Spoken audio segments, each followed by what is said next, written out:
In this video, AOE2 blast footage. Someone said, may you have 100 children, assuming he finished the Mongol campaign, seeing that is Genghis Khan's area of expertise, said someone. So I said, yeah, because the expertise area called conquest is Alexander's property. He always led his men, unlike the Mongol. He took down bigger prey, unlike the Mongols. Their prey added up was a larger empire, but it was piecemeal to begin with.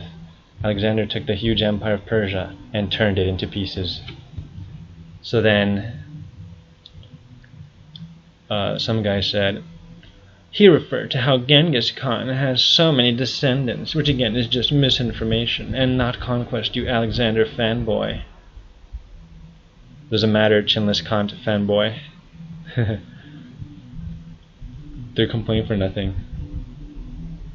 So this guy, this narcissist said, leading your army into battle is one of the dumbest things. Dumbest. Alexander was so dumb, man.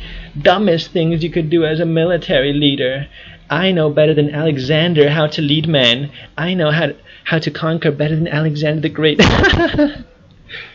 You pathetic person.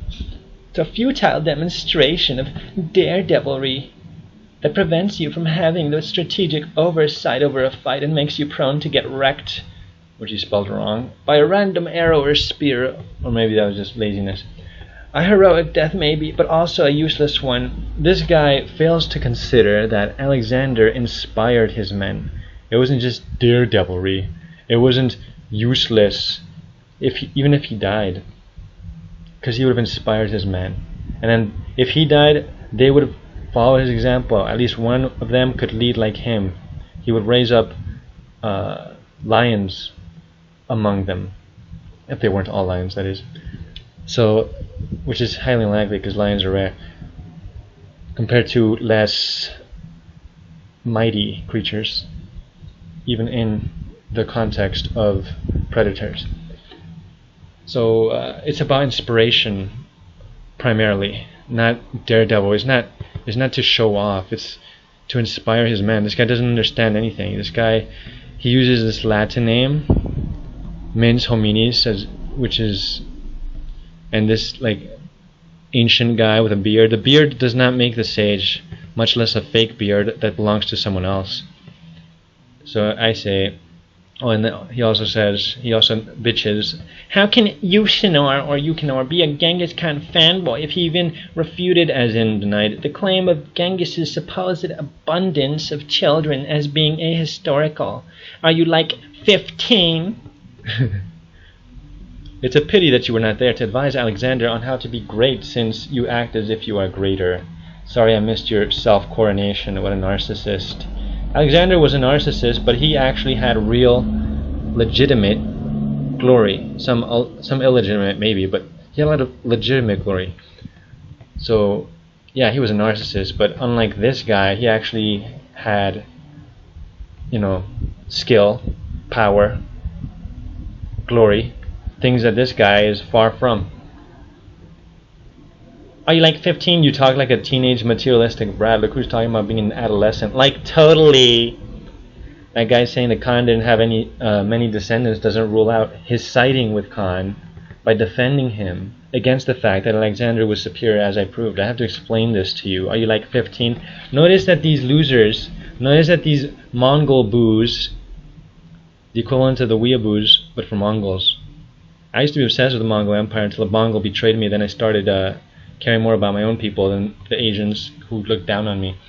Now I'm not a racist. All races come from Adam and Eve. So we all have the same spiritual worth.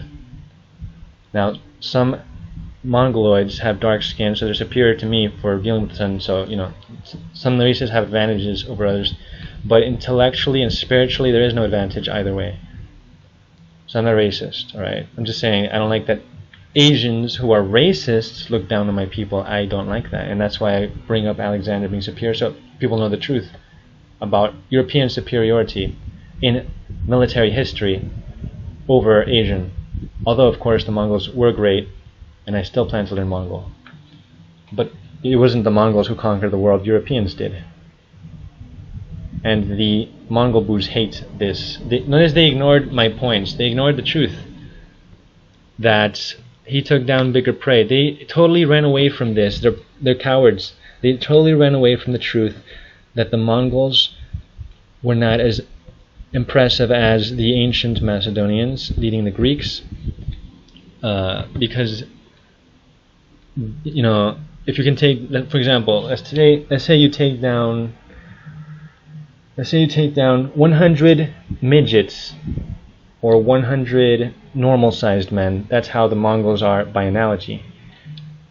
But Alexander took down one colossus the size of a skyscraper. So what is more impressive, taking down 100 ordinary men one at a time, or taking down a titan? Obviously Alexander is superior to Genghis Khan. Also, Genghis Khan didn't even conquer China. He had his sons had to finish the job. Kublai had to do that, didn't he? So Alexander did way more than Genghis Khan. Even if you combine Genghis Khan with his sons, they're inferior because their empire, as has already been covered, you know, they attacked pieces, they attacked shards, they attacked small kingdoms. However, Alexander took down the biggest empire in the world at the time, and one of the most glorious of all time. His glory is of biblical proportions, and Alexander's in the Bible. Now, I plan to look into whether he was a homosexual or not, because that's important to me. Since I'm named after him, I am Alejandro. His name means he who drives away man. So Alex is like, I looked into it. I don't know Greek yet. I plan to learn classical and also biblical. Alex is about driving away, distancing something from something else, or someone from someone else. So this can mean defense. You drive away the bad guy. You make them run away from their victim or their target. But it can also mean something that's repulsive, because repulsive things can do that. And a destroyer can drive you away. So it can be used either way, positively or negatively. And ander refers to man. So andros, anthropomorphic, refers to man. Ander, same root, I think. Yeah. What else do I cover here? Now, the Spanish Empire was the biggest, as I already proved in my series on the British being in second place, losers, forever. Until there will be a bigger empire, then the Spanish will be second place, and that bigger empire, which I think will be the next global Muslim one after World War III. You know, France left Mali, and the United States left Afghanistan. They want Islam to rise. It's being set up. So when Russia and the US and China and gay NATO mutually destroy each other, the Muslim populations in Russia, Western Europe, the United States, like Dearborn, so maybe some parts of it, not all of the United States, and elsewhere, will rise and unite, at least most of them, because they're divided, Shias and Sunnis. Anyway, that's another topic, but I think there's something else I wanted to cover on this Alexander versus the Mongols thing. Oh yeah, Alexander did not begin with as many disadvantages as Genghis Khan, Temujin, or Genghis Khan. The Mongol was a slave. He was an orphan, I think. So his rise was his rise was more remarkable at first, but he didn't reach the heights that Alexander did. Of course, Alexander did so thanks largely to his father, whom some have suspected was murdered by Alexander the Great. But you know, I don't know. Would he have done that? I think so. Maybe. But I have to look more into it. I mean, Alexander was not a good person. He was evil. I love him not for his lack of morality. He was a drunkard. I hate drunkards. They're disgusting. I hate all drunkards. And I think maybe he murdered Hephaestion, right? That was his name? Hephaestion? Or something like that? His friend? Because he suspected him of planning to betray him or something. A mere rumor could have led to that. I don't know, but he probably did, because he was he was into killing people to advance his ego, so that fits. I